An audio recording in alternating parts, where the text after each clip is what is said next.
Hello అండి. మావి చిగురు స్టోరీస్ ఛానల్కి స్వాగతం. ఈరోజు కొడవటి గంటి కుటుంబారావు గారు రచించిన రాధమ్మ కూతురు కథని వినిపిస్తాను. కథ నచ్చితే లైక్ చేయటం మర్చిపోకండి. మీకు ఎలా అనిపించిందో కామెంట్ చేయండి. ఇక కథ మొదలు పెడదాం. భగవంతుడు ఆడవాళ్ళని ఎందుకు పుట్టిస్తాడు?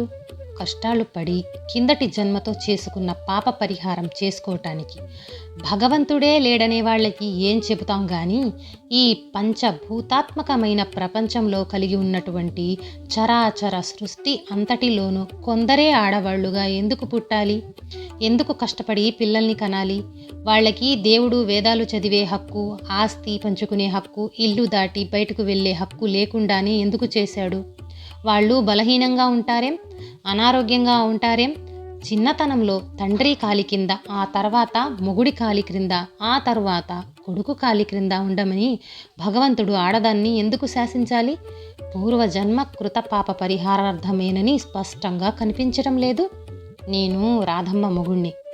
పేరుకు నేను రెండో పెళ్లివాణ్ణి కానీ పెళ్లి నాటికి నాకు 40 ఏళ్లే. మా నాన్న మొదటి పెళ్లికే మా అమ్మ కంటే 25 ఏళ్ళు పెద్దవాడు. ఇప్పుడు వరహీనంగా పెళ్ళిళ్ళు చేస్తున్నారు కానీ మా తాత ముత్తాతల కాలంలో ఎప్పుడైనా ఇటువంటి పెళ్ళిళ్ళున్నాయా? స్వతహాగా నా పెళ్ళాం చెడు బుద్ధి గలదనుకోను. కాపురానికి వచ్చాక 4-5 ఏళ్ళు ఎంతో అనుకోగా నోట్లో నాలుకుందా అనిపించేటట్లుగా ఉంటూ వచ్చింది. నలుగురు కలయిళ్ళు గనుక మా ఇంటి చాకిరి జాస్తిగా ఉండేది. చిన్నపిల్ల కనుక కోప్పడి కసిరి పనులు చేయించేవాళ్ళు. అదంతా ఎంత బాగానో ఓర్చుకున్నది. ఎందుకు ఓర్చుకోదు మరి? ఫలానా వారి కోడలు, ఫలానా వాడి భార్య అనిపించుకునేసరికి దానికి కాస్త ప్రతిష్టరాలా? లేకపోతే దాని తండ్రి ఎవరు? వాళ్లకున్న ఆస్తి ఏమిటి? దాని తండ్రేమో చిన్ననాడే పోయినాడనుకోండి. బతికున్నప్పుడు ఆయన వెలగబెట్టిందేమిటి? కాలవల మీద గుమస్తా, 10 రూపాయల జీతం. దాని పినతండ్రి ఈనాటికి నీళ్ల కావిళ్ళు మోస్తున్నాడు గదా. దానికి ఇంకో పినతండ్రి అక్షయ పాత్రతో పొట్ట పోసుకుంటున్నాడు గదా. దాని పెదతండ్రి వంట బ్రహ్మండు గదా. నన్ను పెళ్ళాట్టం దానికి ఎంత గొప్ప? దానికి దుర్బుద్ధి ఎవరూ పెట్టినట్టు? ఏమో, ఎవరైనా పెట్టి ఉండవచ్చు. ఆడదాని బుద్ధి కోతి లాంటిది. ఆహా, ఎంత అందగత్తెవు అని ఎవడన్నా అనగానే మతి చలిస్తుంది. వివేకి అయిన భర్త భార్య మనస్సు చలించకుండా పట్టుకురావాలి. నేనెప్పుడూ దాని అందం గురించి మాట్లాడలేదు. అసలు అందం అనేది ఏమిటి? అది చూసేవాడి కళ్ళల్లోనే ఉంటుంది. ఆడదాని అందం క్షణభంగురం. 2 పిల్లలు పుట్టేసరికి ముసల్దవుతుంది. దాని కడుపున 2 కాయలు కాస్తే బాగుండని అందరము అనుకున్నాం. కానీ భగవంతుడు ఇవ్వాలి కదా. తీరా గర్భిణిగా ఉన్నదని తెలిసాక అందరం ఎంతో సంతోషించాం. కాలక్రమాన ప్రసవమైంది. మగపిల్లవాడు కాదనే చింత ఉన్నప్పటికీ పిల్ల చక్కని చుక్క. చాలా భాగం తల్లిపోలికే. అయినా మా అమ్మ కవళికలు కొద్దిగా మా మాతామాహుడి కవళికలు ఉన్నాయనుకున్నాము. ఎవరైనా పిల్లలు కన్నాక సంసారంలో కుదుట పడతారు. ఇది ఏడాది నిండని పిల్లతో లేచిపోయిందేమిటో నాకు అర్థం కాదు. కిట్టని వాళ్ళు ఏమేమో అనుకుంటారు కానీ అది కాను సంతృప్తి కోసం లేచిపోయి ఉండదు.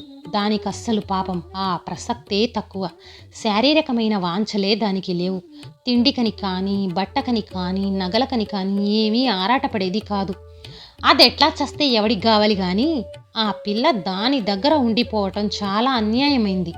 పిల్ల కోసం మనుషులను పంపాను. వాళ్ళు దానితో మాట్లాడి వచ్చి పిల్ల కోసం ప్రయత్నం చేయొద్దని సలహా ఇచ్చారు. ఇల్లు దాటిన తర్వాత దాని మొహం నేను చూడలేదు. నాకేం పని? కానీ చూసిన వాళ్ళు మనిషి పచ్చి భోగందిలా తయారైందని చెప్తూ వచ్చారు. ఎవరి కర్మానికి ఎవరు కర్తలు?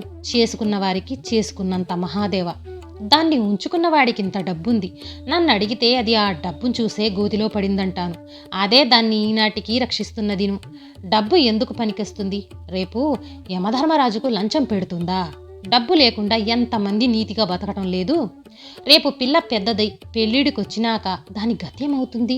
దాన్నెవరు పెళ్లాడతారు? నా గర్భావాసాన పుట్టిన కూతురు పతితురాలైపోతే నాకు ముందు ముందు తిలోదకలైనా ముట్టుతాయా? శాస్త్రుల వారిని అడిగి రావాలి మరి. నా పేరు సీతారామశర్మ. మా ఇంటి ఆవరణలోనే ఒక పాక ఉండేది.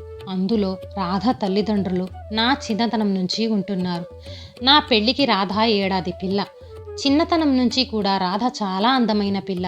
సామాన్యంగా పసిపిల్లల్లో ఆరోగ్యమే అందం, వేరే అందాలు పాటింపుకు రావు.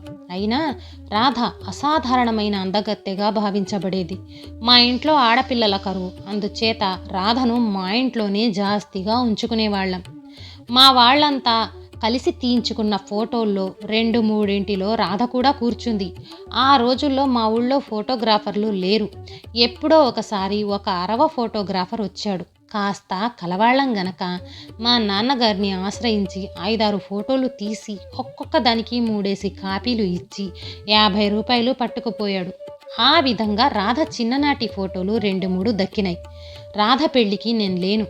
అప్పటికి 2 ఏళ్ల నుంచి నేను దూర గ్రామాల్లో నౌకరీ చేస్తున్నాను.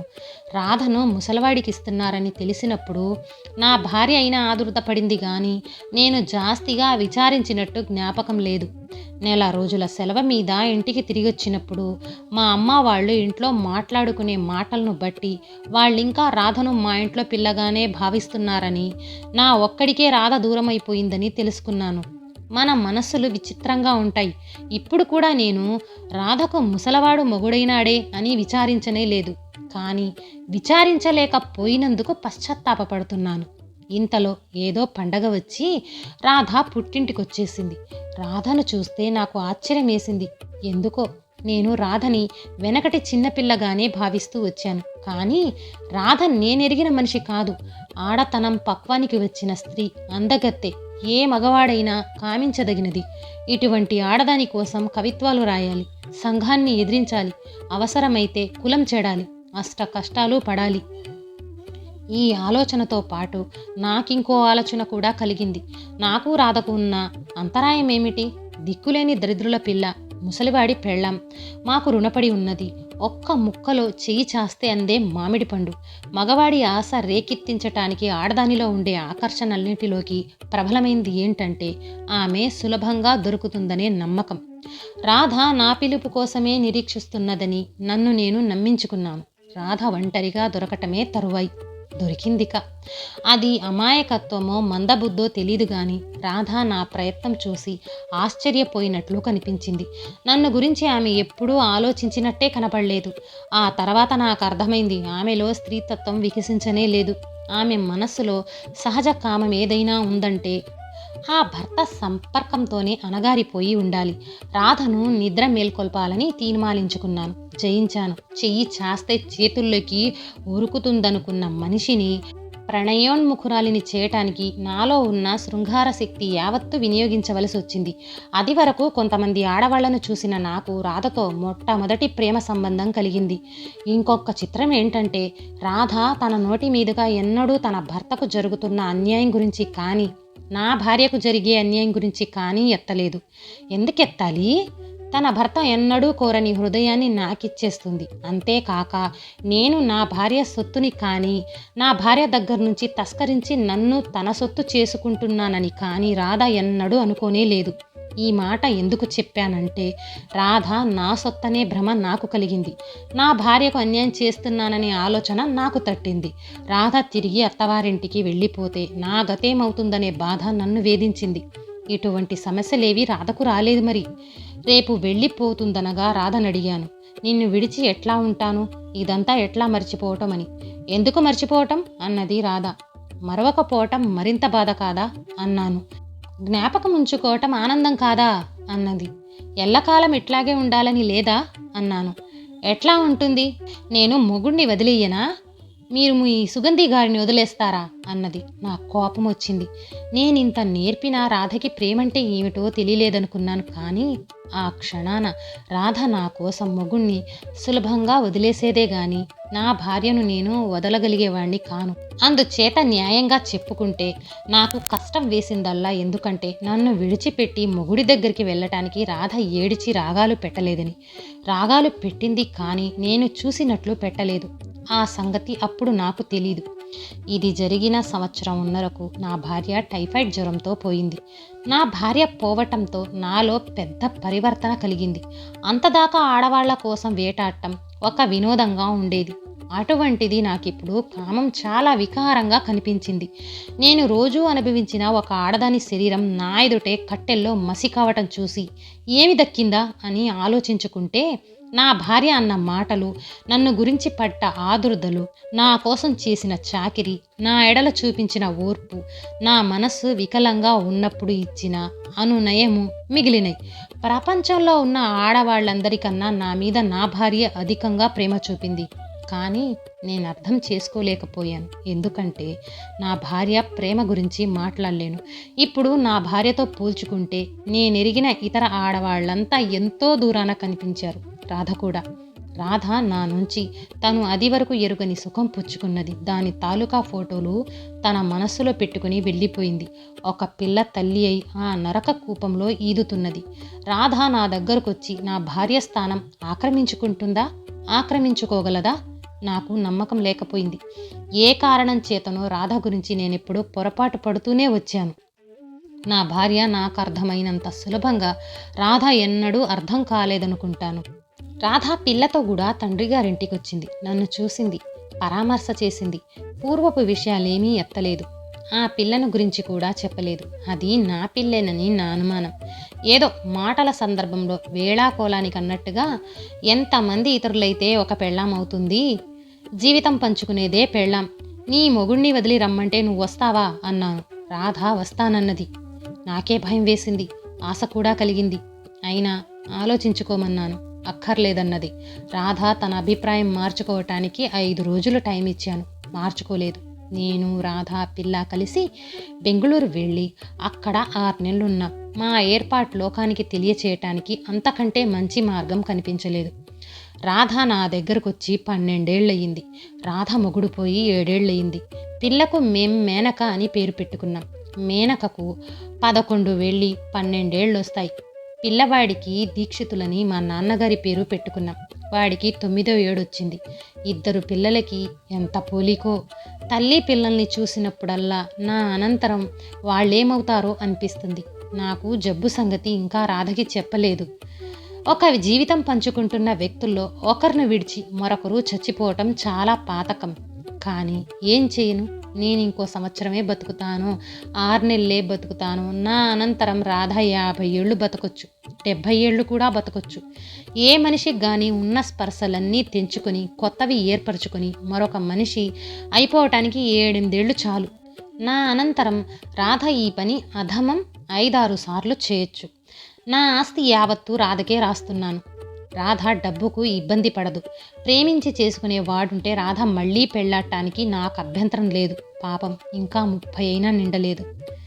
జనార్దనం రాధకు చేదోడుగా ఉంటాడనుకున్నాను. కుర్రవాడు, డబ్బున్నవాడంటే కోపం. నన్ను రాధను ఎంతో గౌరవంగా చూస్తాడు. అటువంటి వాడి అభిమానం గణించదగినది. మిగిలిన వాళ్ళు మా డబ్బునే గౌరవిస్తున్నారో మమ్మల్నే గౌరవిస్తున్నారో తెలీదు. పిల్లనిచ్చి 10 ఎకరాల ఆస్తి, ఇల్లు ఇస్తాను, తన దగ్గరకొచ్చి చదువుకోమన్న మేనమామను తోసొచ్చేశాడు. నా సహాయం స్వీకరించి చదువుకుంటున్నాడు. పాపం అతను తీసుకునే ప్రతి దమ్మిడికి ప్రతిఫలం ముట్టజెప్పుతూనే ఉన్నాడు. పిల్లలకిద్దరికీ చదువులో మంచి సరదా కలిగించాడు. 2 స్వతంత్రంగా తప్పు చేస్తే కోప్పడుతూ ఉంటాడు. రాధనే కోప్పడుతూ ఉంటాడు. నేను పోయినాక అతను మా కుటుంబానికి ఎడం పోకుండా ఉంటే బాగుండును. నా పేరు జనార్దనం. నేను చాలా కష్టాలు పడ్డాను. అన్నింటికన్నా దుర్భరమైన దరిద్రం నన్ను పుట్టకతోనే ఆశ్రయించింది. మా రక్త బంధువులంతా అంతో ఇంతో కలవారే. మా నాన్న ఎవరితోటి కలవక తన ఆస్తంతా పాడు చేసుకున్నాడని, చుట్టాల సహాయం కూడా నిరాకరించాడని చెబుతారు. ఆయన్ను నేనెరగను గాని ఈ మాటలు జ్ఞాపకం వచ్చినప్పుడల్లా ఆయన మీద నాకెంతో గౌరవం ఏర్పడుతుంది. డబ్బుతో పాటు తెలివితేటలు కూడా ఉండటం సాధ్యం కాదని నా మతం. మా బంధువులను ఎడంగా ఉంచినవాడు అంతో ఇంతో బుద్ధిబలము, ఆత్మగౌరవము కలవాడై ఉండాలి. మా బంధువుల తుచ్చమైన మూఢ విశ్వాసాలు, అజ్ఞానము, సంకుచిత్వము ఆమోదిస్తే నాకీ పాటికి ఇల్లు, వాకిలి, పెళ్ళాం, ఆస్తి, పిల్లలు అంతా అమరి ఉండేవి. నాలో ఉన్న మా నాన్న రక్తం నన్ను దానికి ఒప్పుకోనివ్వలేదు. నాకున్న నిజమైన బంధువల్ల శర్మగారు, రాధమ్మగారు, వాళ్ళ పిల్లలును. వాళ్ళిల్లు నాకు స్వగృహం మోస్తారుగా ఉంటుంది. నేను పరాయివాణ్ణి. వాళ్ళు నాకెన్నడూ జ్ఞాపకం చెయ్యరు. అటువంటి వాళ్ళు ఈ రోజుల్లో ఎవరుంటారు? చిత్రం ఏంటంటే రాధమ్మ గారి లాంటి వ్యక్తుల్ని అదివరలో చూసినప్పుడు అసహించుకున్నాను. ఆవిడకు డబ్బు మీద వల్ల మాలిన విశ్వాసం, మంచి గుడ్డలు వేసుకున్న వాళ్ళు మంచివాళ్ళనే విశ్వాసం పిల్లలకు ఆవిడ ఎక్కిచ్చింది. ప్రపంచం గురించి భయం కూడా వాళ్ళ బుర్రలో పెట్టింది. లోకం చాలా చెడ్డది, ఎవరు మంచివాళ్ళు ప్రపంచంలో అక్కడక్కడ ఆశ్రయాలు స్థాపించారని, ఆ ఆశ్రయాల్లో తలదాచుకున్న వాళ్ళకే జీవితం సుఖంగా వెళ్ళిపోతుందని వాళ్లను నమ్మించింది. డబ్బున్న వాళ్ళు అందరూ మంచివాళ్ళు కాకపోయినా డబ్బుగల వాళ్లే మంచివాళ్ళు ప్రపంచంలో చలివేంద్రాలు పెట్టారని వాళ్ళనుకుంటున్నప్పుడు మంచివాళ్ల కోసం డబ్బున్న వాళ్లతో వెతకరా? రాధమ్మ గారు బీద ఇంట పుట్టిందే కదా. ఇటువంటి మనస్తత్వం ఎట్లా వచ్చిందో నాకు అర్థం కాదు. నిజానికి ఆవిడ అనుభవం అటువంటిది కావచ్చు. తనకొక ధనికుడైన మంచివాడు దొరికాడు కదా అని తన పిల్లలకు ఆ సంగతి తలకెక్కించి ఉంటుంది. అయినా రాధమ్మ గారిని చూస్తే నాకు కోపం రాదు. తనకు డబ్బున్నది కదా అని ఆవిడకు అహంకారం లేదు.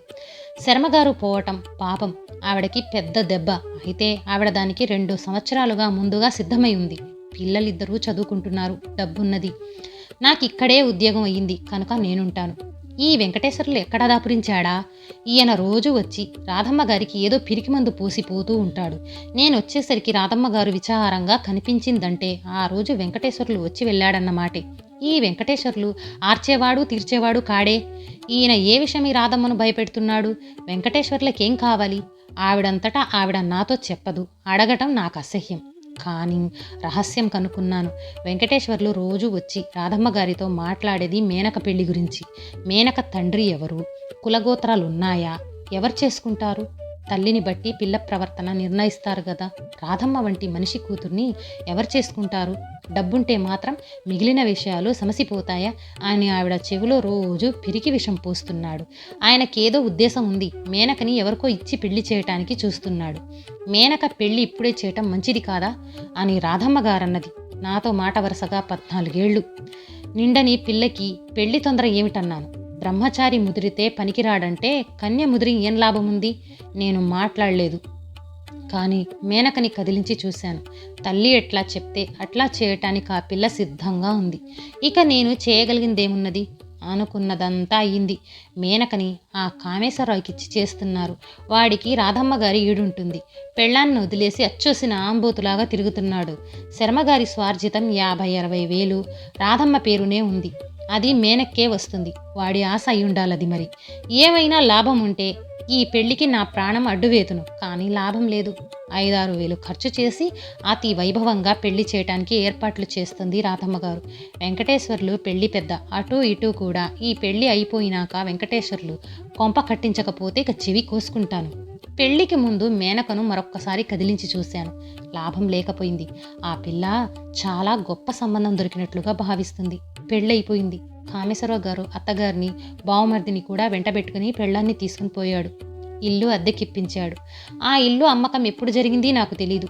రాధమ్మ గారి దగ్గర నుంచి ఉత్తరం వచ్చేదాకా ఆవిడ విషయాలు నాకు తెలీదు. 6 నెలల లోపలే కామేశ్వరరావు అత్తగారి ఆస్తి యావత్తు పెళ్ళాం పేర పెట్టించాడంట. ఇల్లు అమ్మించి ఆ డబ్బు బ్యాంకులో వేయించాడంట. ఆ తర్వాత అత్తగారిని కుక్క కన్నా హీనంగా చూశాడంట. ఈ విషయాలు నన్ను బాధించిన, ఇంతకన్నా బాధించిన వ్యాఖ్యలు వేరే ఉన్నాయి. నా ఆరోగ్యం క్రమంగా క్షీణిస్తున్నది. డబ్బాస మనుషుల్ని ఎంతైనా చేస్తుందంటారు. కానీ విషం పెట్టడం జరుగుతుందని నమ్మటం నాకు అనుకోవటానికి కష్టంగా ఉంది. నేను ఆయన చచ్చిపోయాక ఇంకా ఎందుకు బతికి ఉన్నాను? ఈ మాటలు నా కడుపులోకి పోయి తేవటం మొదలుపెట్టినాయి. తన అల్లుడు తనకు విషం పెడుతున్నాడని రాధమ్మ గారు అనుమానిస్తున్నదా? అందులో నిజం ఉంటుందా? నేనేం చేయాలి? వెళ్ళి ఆవిడ్ని ఒకసారి చూసొస్తే ఏమిటి ప్రయోజనం? నన్ను రమ్మంటారా అని ఆవిడకు ఒక్క ఉత్తరం రాశాను. అది పోస్టు చేసిన రోజు రాత్రి ఆవిడ మా ఇంటికి వచ్చేసింది. బండి దిగి లోపలికి వస్తుంటే ఆవిడ్ని గుర్తించలేదు. మనిషి చిక్కి శల్యమై ఉంది. తెల్లని శరీరం నలుపెక్కింది. కళ్ళు లోతుకుపోయాయి. మనిషి శవాకృతిలో ఉంది. నా ఆదుర్దత చెప్పటానికి వీల్లేదు. ఏమిటట్లా వచ్చేశారు అన్నాను. ఇంకా నేనక్కడ ఎందుకు నాయనా? అంతా అతను పుచ్చేసుకున్నాడుగా. మందిప్పించమంటే మాట్లాడడు. పోట్లాడాను. నాకు అన్నం పెట్టొద్దని పెళ్ళాన్ని ఆజ్ఞాపించాడు. నన్ను ఇంట్లో నుంచే పొమ్మన్నాడు. పొరువైన మాడు నన్నింట్లో ఉంచుకోడంట. నా కూతుర్ని పెళ్లాడతాడు గామాలు. ఏం చెప్పను, నన్నింత నీచంగా ఎవరూ చూడలేదు. ఈ అనుభవం కోసమే బతికున్నానో ఏమో. వెక్కి వెక్కి ఏడ్చింది. అతనేం చేసినా నాకు ఆశ్చర్యం లేదు. మీ అమ్మాయి ఏం చేస్తున్నది? మీ అబ్బాయి ఏమయ్యాడు? మా అబ్బాయి ఎక్కడికో వెళ్ళిపోయాడు, వారమైంది. మా అమ్మాయి ఏం చేస్తుంది? దాని మొగుడు చెప్పినట్టు వింటుంది. కాపురం అది నా కోసం పాడు చేసుకుంటుందా? ఒకప్పుడు మీరు మీ కాపురం ఇంకొరి కోసం పాడు చేసుకున్నట్టు విన్నాను. అందుకు మిమ్మల్ని గౌరవించాను. నాది పొరపాటంటారా?